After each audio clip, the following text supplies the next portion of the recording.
Hello. So today I'm going to make a video about something that I've been talking about for quite a while now, about 2 years or so, and enough people have made the comment of, hey, how come you don't have a video about this? Or why haven't you written a book about this yet? And so I decided to go ahead and just make a video.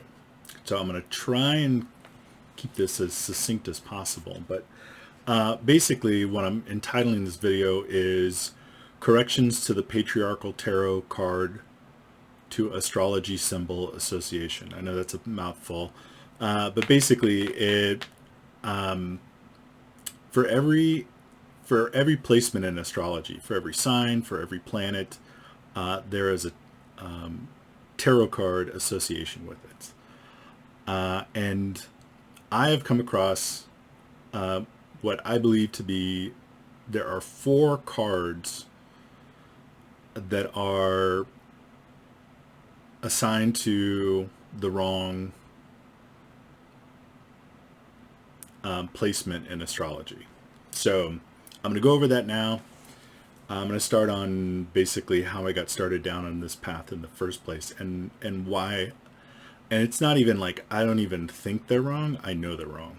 So that's why I'm doing this. I know that's pretty cheeky, but here we go, right? So yeah, there are four major Arcana card associations with astrology that need to be corrected. So while I can't speak to the historical actions that led to the incorrect association, I do believe there's strong evidence to suggest that, whether intentional or not, the incorrect associations are a product of the influence of the patriarchal energies that the earth has been awash in for the last several millennia. So real quickly, when I say patriarchal energies, I'm not male bashing or anything like that. What I believe patriarchal energies to represent is basically the masculine energy that is disconnected from the feminine. So we all know that in order for the universe to work correctly, everything has to be connected and balanced. So when it's not connected, there's no balance and things get out of balance. And for one reason or another, we've come down a road where the masculine energy has become very disconnected from the feminine energy. And you can see that starting several thousand years ago with the promotion of monotheism that completely gets rid of the divine feminine. I mean, you first see that with King Tut's father, Akhenaten, and he was the first pharaoh to promote the singular worship of Aten, which was the sun, and it was in its masculine form, right? Nothing else. So this is historically, as far back as we can see, the promotion of monotheism. Because I mean, at this point in time, the Jews were polytheistic. Like they hadn't formed into a monotheistic culture yet, right? So this is goes really far back, and then you start to see that influence around the world, where a very monotheistic religious cultures start taking over, and they don't have any space for the divine feminine. I would say that, well,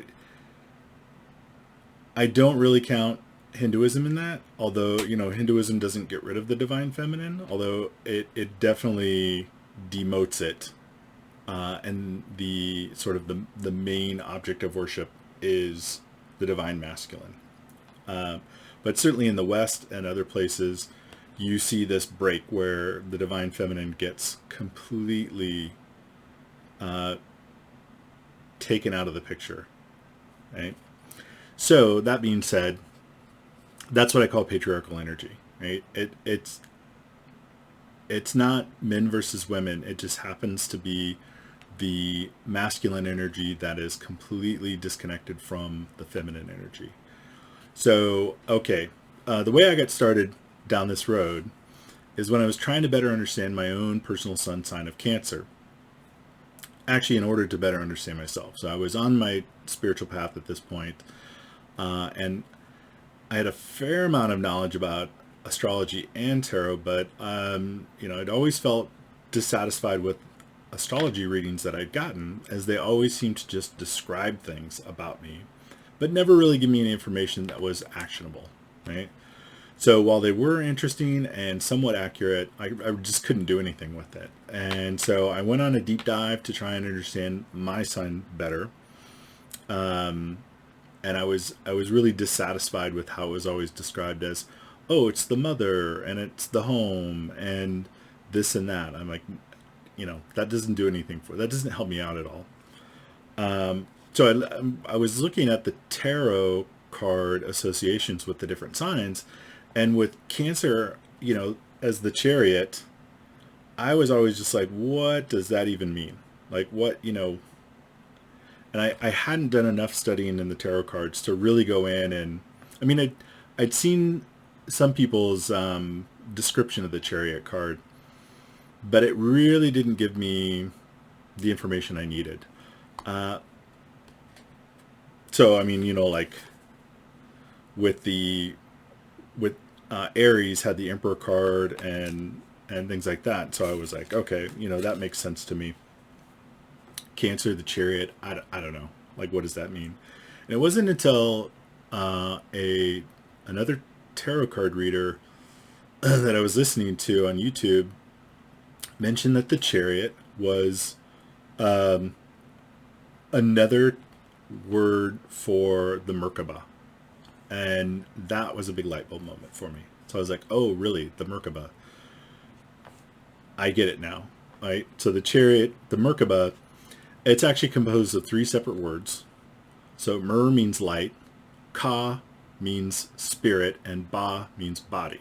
So light, I don't take that to mean light as in, photons, light, but light as in the ancient meaning of truth, light, illumination, truth.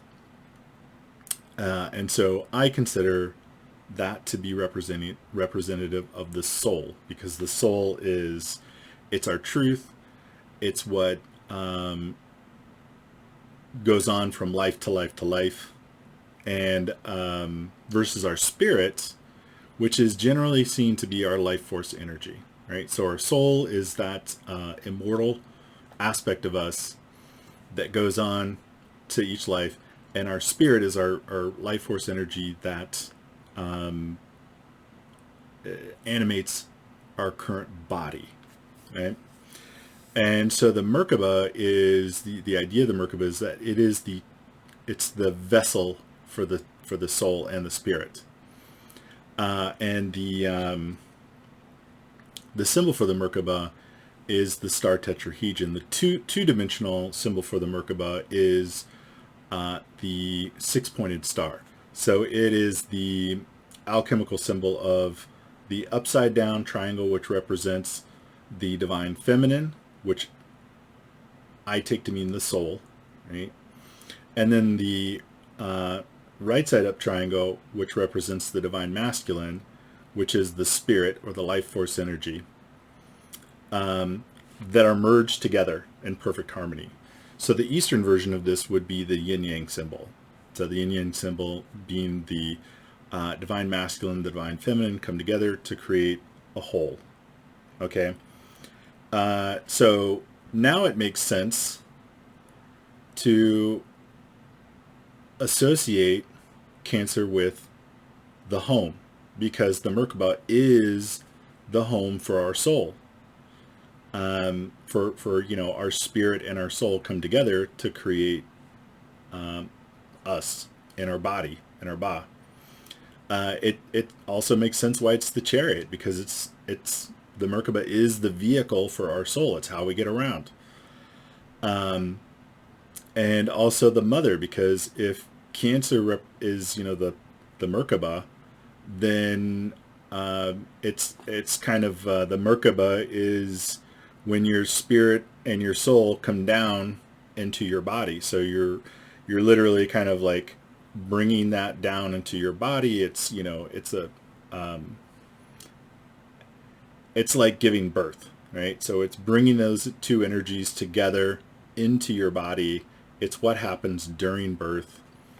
And so that's why it's this sort of, motherly energy, because you're literally birthing yourself into the 3D world. Okay, so that totally made sense. And then when I thought about when I look at the sign right before the Chariot or the Merkaba, which is the masculine and the feminine come together. That's why you have the white and black Sphinx, right? Come together. What do you have? Gemini is the lovers. So again, the divine masculine and feminine that have come together, they're not in union yet, but they're come together. And actually the lovers used to be called the choice, because it's kind of where your divine masculine, which is your conscious ego, has to decide if he's going to get into union with your divine feminine, which is your soul blueprint, right? Your purpose in life, your goal, what you're supposed to be here to do. And you got to decide, am I going to come together with that or not? And I mean, like you can see that Aries, the very first sign, is the Emperor, right? And so you've got Aries as the Emperor, you've got Gemini as the lovers. The only problem with this is that Taurus is the Hierophant. Sorry. Taurus is the Hierophant. Well, that doesn't make any sense, because Taurus is the very first feminine sign of the astrological wheel. Why is it the Hierophant? Doesn't make any sense at all. None. Because you have this beautiful layout where you have Aries is the very first masculine sign. It's the Emperor. Gemini is the lovers. And Cancer is the union of the masculine and the feminine. Okay, so, all right, everybody. 3 guesses as to which card should belong to Taurus. And the first 2 don't count. Yeah, that's right. It should be the Empress. So Aries, the first masculine sign, is the Emperor. Taurus, the first feminine sign. And by the way, it's not Taurus the bull. That's another part of the patriarchy. It's not Taurus the bull. It's Taurus the cow. Okay? Hathor, one of the oldest deities in the pre-dynastic Egyptian culture, is the cow goddess. And she's the only deity that we have records of who had a full facial relief. Everybody else, they were always a profile. But she had the full facial relief, so you could see her cow ears. She was the cow goddess, and she represented empire. Empire, not in the terms of the patriarchal empire, which is domination and control, but empire in terms of the land of milk and honey, of abundance, right? That's what empire originally meant. It meant abundance. And you see this in other ancient religions as well. I mean, this is why they worship the cow over in India. Even the northern Germanic pre-Christian religions had a cow goddess. And the cow goddess is actually what started the whole thing off. She licked the ice off of a giant emir who was then whose body was then cut up and created the universe, right? So the cow goddess is a very ancient motif, and and it's used to, as a matter of fact, cow in the ancient runes is fehu, and that's where you get the word fee, the modern word fee. Your fee is because cattle back before agriculture they were like walking Walmarts. You can get everything from them, so they were of great worth, and that's what you would use to pay for big things, and so that was your fee. So now that we take the Empress is currently assigned to Venus, but no, it belongs to Taurus, the cow, the very first feminine sign, the very first earth sign, the sign of abundance, the sign of empire, right? And you've got the Emperor, Aries. So you've got the first masculine sign, the first feminine sign. They come together in Gemini as the lovers. And if you make the right choice, and your conscious masculine mind decides to come into union or yoga with your feminine soul, you get the Merkaba, which is the fully empowered version of a human being. And that's why